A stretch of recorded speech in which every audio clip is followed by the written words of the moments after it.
수도권 브리핑입니다.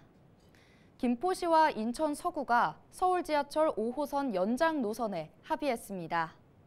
21일 두 지자체는 서울 지하철 5호선 김포 검단 연장의 빠른 추진을 위해 향후 대도시권 광역교통위원회 조정안을 받아들이기로 했습니다. 다만 이번 합의안에는 김포시와 서울시가 협의한 건설 폐기물 처리장은 서구의 영향권 밖에서 추진한다는 내용도 담겼습니다. 이날 협약식에는 양측 합의를 이끌어낸 원희룡 국토교통부 장관과 강기업 대광희 상임위원도 참석했습니다. 이번 업무 협약을 통해 5호선 연장 사업은 전제 조건이던 지자체 간 노선 합의 문제를 해결하고 사업 추진에 속도를 낼 것으로 기대하고 있습니다. 부천시가 22일 내년 1월 원미, 소사, 오정 등 3개 일반구를 전격 복원한다고 발표했습니다. 행정안전부가 최근 부천시 3개 일반구를 설치하는 행정구역 변경안을 승인하면서 부천은 일반동 폐지 8년 만에 다시 과거 일반구 체제로 재개편하는 수순을 밟습니다. 이번 개편으로 부천시에는 3개 구, 37개 일반동이 신설되며 청사는 구 폐지 시점 위치 건물을 그대로 사용합니다.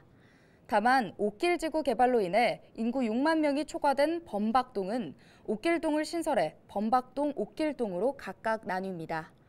지난 2016년 3개 일반구 체제를 폐지한 부천시는 그로부터 3년 뒤인 지난 2019년 10개 광역동 체제로 완전 전환했지만 행정서비스 질 저하와 주민 불편 등을 이유로 문제점과 민원이 잇따랐습니다.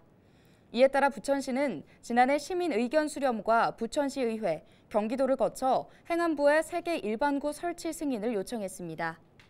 지방자치법에 따라 특별자치시를 제외한 인구 50만 명 이상인 시에 설치되는 행정구역인 일반구가 폐지됐다가 복원되는 사례는 전국에서 처음 있는 사례입니다. 키오스크로 주문을 해야 하는데 어떻게 해야 할지 몰라 난감해하는 어르신의 모습. AI는 이 모습을 이렇게 그려냈습니다. 한 번쯤 보신 적 있으실 텐데요. 음식점뿐만 아니라 미용실과 주유소, 심지어는 빨래방에까지 이 키오스크가 등장했습니다. 비대면 주문에 익숙치 않은 어르신들은 돈을 쓰는 것조차 쉽지 않다고 하는데요. 조작이 어려울 뿐만 아니라 기계 앞에서 허둥대다 보면 뒷사람의 따가운 눈총에 식은땀이 난다는 겁니다. 키오스크를 좀 더 다루기 쉽게 만들 순 없을까요? 은행 ATM 기계를 떠올리면 방법이 아주 없는 것도 아닙니다. ATM 기계는 글씨를 키우고 음성 정보를 추가하면서 다루기 쉽게 진화했습니다.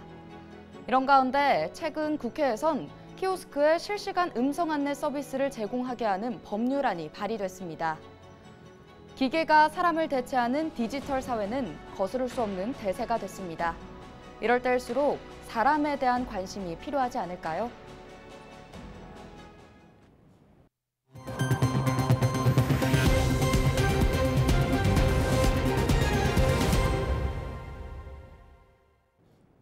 우리나라 인구의 4분의 1가량이 경기도에 거주하고 있는 것으로 나타났습니다.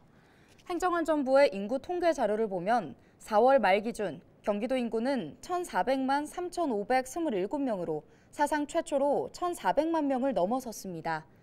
이 같은 수치는 우리나라 인구의 26.6%이며 서울 인구 967만 명의 1.4배가 넘는 것입니다. 지역별로는 경기 남부가 1,038만 명으로 74.2%를 차지했으며 북부는 361만 명으로 25.8%가 거주하고 있는 것으로 나타났습니다.